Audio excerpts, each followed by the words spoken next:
अस्सलाम वालेकुम नाज़रीन मोहतरम, मैं उमर फारूक हूँ और आप मेरा फेसबुक और यूट्यूब चैनल उमर स्पीक्स देख रहे हैं। नाज़रीन मोहतरम, जो रात को खदशात ज़ाहिर किए गए थे, चीज़ें अब उसी तरफ बढ़ना शुरू हो चुकी हैं और समाअत इस वक्त सुप्रीम कोर्ट में जारी है।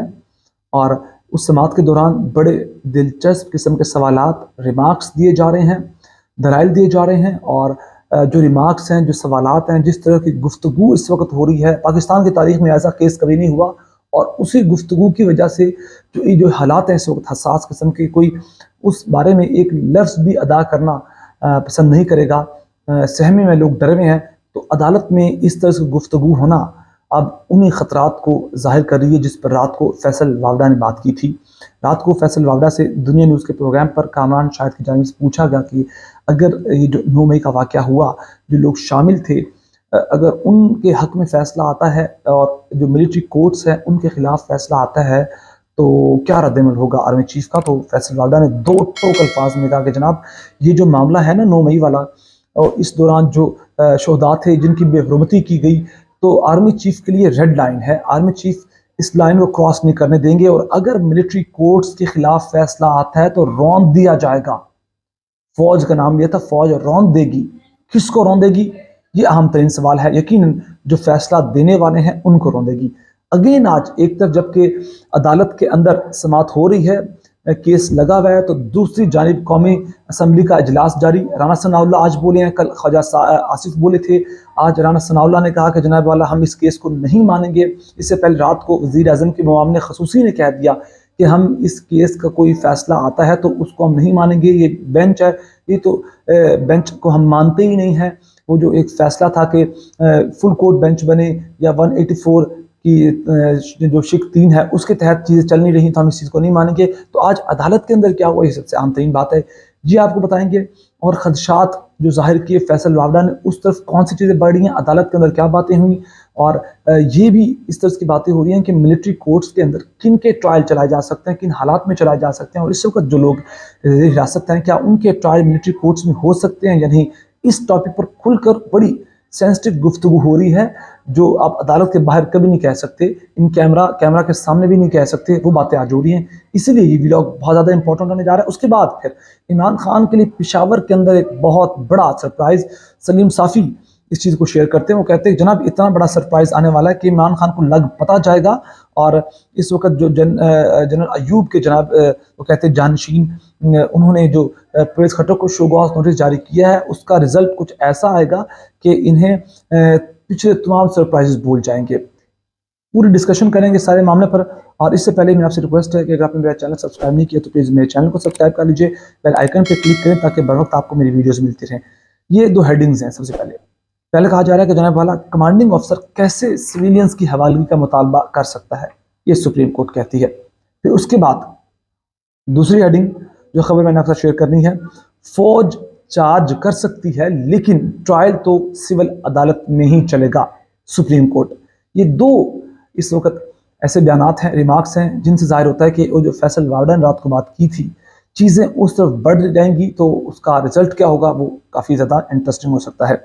फौजी अदालतों में सिविलियंस के ट्रायल के खिलाफ दरख्वास्तों पर समाअत हुई और इस सारे मामले के अंदर जस्टिस आशा मलिक ने पूछा कि किन वजूहात की बिना पर जो सिविलियंस हैं उनका ट्रायल आर्मी एक्ट के तहत किया जाता रहा है माजी में या जो इस वक्त हो रहा है। आर्मी एक्ट हो या ऑफिशियल सीक्रेट एक्ट, फौजी अदालतों में ट्रायल तब होता है जब बात कौमी सलामती की हो। सिविलियंस ने आर्मी एक्ट या ऑफिशियल सीक्रेट एक्ट की खिलाफ वर्जी कब की, ये जस्टिस मंसूर अली शाह ने कहा कि ये तो तब होता है जब कौमी सलामती का मसला हो और नेशनल जो इस वक्त कौमी सलामती है उसका मसला हो, या फिर सिविलियंस ने आर्मी एक्ट या ऑफिशियल सीक्रेट एक्ट की खिलाफ वर्जी की हो, तो फिर ये चीज़ें सामने आती हैं, तब फिर आर्मी कोर्ट्स बनती हैं। तो जो आप क्राइम रिपोर्ट दिखा रहे हैं इसमें तो ऑफिशियल सीक्रेट एक्ट की दिफात नहीं है। 9 मई जो मुकदमात 9 मई के हुए हैं उनमें ऑफिशियल सीक्रेट एक्ट और आर्मी एक्ट से मुतल्लिक दफात कब शामिल की गई।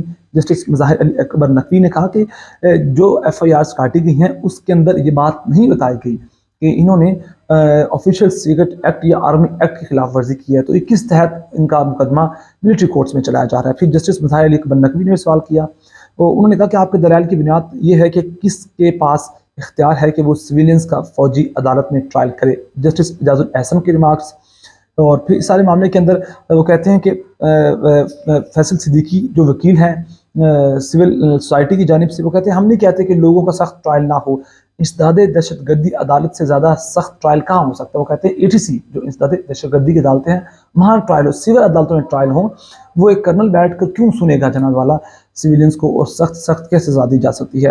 اور جسٹس منصور علی شاہ کہتے ہیں اسٹیٹ سیکیورٹی کی حدود میں جائیں گے تو پھر ٹرائل فوجی عدالتوں میں ہونے کا ذکر موجود ہے، تو ہو سکتا ہے جن لوگوں کی ملٹری کورٹس کے حوالے کیا گیا ہو ان پر الزامات کی نوعیت الگ ہو۔ یہ جسٹس عائشہ بلی کہتی ہیں، وہ کہتی ہیں آپ صرف مفروضے پر کہہ رہے ہیں کہ ان لوگوں کے خلاف کوئی شواہد موجود نہیں، قانون یہ نہیں کہہ رہا کہ ملٹری کے اندر کام کرنے والے بندہ ہو تو ہی آفیشل سیکرٹ ایکٹ لگے گا، ملٹری حدود کے اندر ہونے کی جو جرم سے تعلق پر بھی سیکرٹ ایکٹ لاگو ہوتا ہے۔ جسٹس منصور علی شاہ نے کہا، پھر وکیل کہتے ہیں فیصل صدیقی کے فرض کریں ان کے خلاف شواہد بھی موجود ہیں تو دکھاؤں گا کہ انہیں کیسے ملٹری کورٹس میں نہیں بھیجا جا سکتا۔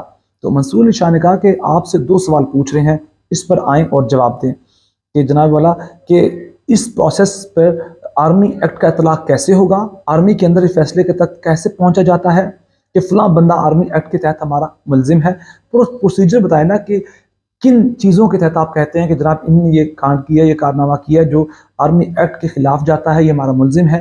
آفیشل سیکرٹ ایکٹ کا اطلاق ممنوع امارات اور کچھ سول امارات پر بھی ہے، وہ جو آگ لگائی تھی امارات کو، تو یہ اس وقت معاملات ہے، سماعت جاری ہے۔ دوسری جانب اب جو سلیم صافی ہیں انہوں نے ٹویٹ کیا، وہ کہتے ہیں قیامت کی نشانی ہے کہ جنرل ایوب کے سیاسی جانشین پرویز خٹک کو شوگاز نوٹس جاری کرتے ہیں، لیکن پرویز خٹک عنقریب اتنی بڑی سرپرائز دینے والے ہیں، پٹھان ہے نا سلیم صافی، اتنا بڑا کو اتنی بڑی لکھ بیٹھے ہیں کہ جس کے بعد عمر ایوب وغیرہ کا بھی عمران خان کے ساتھ رہنا ناممکن ہو جائے گا۔ اب اللہ جانے کون سا سرپرائز دینے والے ہیں۔ اس سے پہلے بھی سلیم صافی نے بہت سے دعوے کیے کہ جناب کلیمز کیے کہ یہ ہونے جا رہا ہے، پیشگوئیاں کی کہ جناب یہ ہو جائے گا، وہ ہوا نہ ہوا الگ بات، لیکن یہاں کیا ہونے جا رہا ہے یہ سب سے عام ترین سوال ہے، کیا کرنے جا رہے ہیں پرویز خٹک کہ آنے والے دنوں میں چیزیں ان کے اپنے ہاتھ سے باہر ہو جائیں گی اور خود عمر ایوب پاکستان تحریک انصاف کو چھوڑ سکتے ہیں۔ اس سے پہلے حامد میر نے بھی کہا تھا کہ جون کا مہینہ اس سارے معاملے میں بہت زیادہ اہم ہے۔ آگے مزید بڑھتے ہیں جناب، اب میں آپ کو بتا دوں کہ وجاہت سعید خان انہوں نے ایک ٹویٹ کی ہے کہ ہمارے ماشاءاللہ وزیر خارجہ ہیں، 1 سال سے کم یا 1 سال کے عرصے میں انہوں نے ہاف سینچری کر لی اپنے دوروں کی، لیکن اندازہ کریں کہ ایک وقت تھا کہ جو مودی سرکار یعنی کہ نریندر مودی تھا، اس کا امریکہ میں داخلہ ناممکن تھا، منع تھا، لیکن آج وہ اسٹیٹ گیسٹ ہے اور وہاں جو بائیڈن کے ساتھ بیٹھ کر، امریکہ کے صدر کے ساتھ بیٹھ کر پاکستان پر الزامات لگا رہے ہیں کہ وہاں سے سرحد پار دہشت گردی ہے، اس کو روکنا ہوگا۔ وجاہت سعید خان نے ٹویٹ کی، going live with a tough one, how did Narendra Modi who was denied an American visa not too long ago، بہت لمبا عرصہ نہیں ہے کہ ان پر ایک پچھلے دنوں امریکن ویزا بھی نہیں ملنا تھا ان کو، become a state guest of United States, وہ یونائٹیڈ اسٹیٹس کے اسٹیٹ گیسٹ بن چکے ہیں۔ And how did Pakistan front line ally of America becomes backwater nobody cares about, Pakistan اتنے بیک فٹ پہ کیسے چلا گیا، کسی کو کوئی اس وقت اس میں انٹرسٹ نہیں ہے۔ اور پھر جناب والا یہ کہا گیا کہ جناب جب ان کی ملاقات ہوئی، president Biden and Modi reiterated the call for concerted action against all UN listed terrorist groups al Qaeda, ISI، داعش، لشکر طیبہ، یعنی کہ وہ کہتے ہیں کہ پریزیڈنٹ مودی اور بائیڈن جو یو ایس کے صدر ہیں، انہوں نے جو عالمی تنظیم یونائٹیڈ نیشن کی جانب سے جو بین کی تنظیمیں ہیں ان کے خلاف ایکشن لینے کا نام کہا، اور they strongly condemned cross border terrorism or the use of terrorist proxies and called on Pakistan to take immediate action to ensure that no territory under its control is used for launching terrorist attacks۔ مل کر بیٹھے اور پاکستان سے کہا کہ آپ کی سرحد سے جو دہشت گردوں کے حملے ہو رہے ہیں وہ نہیں ہونے چاہیے۔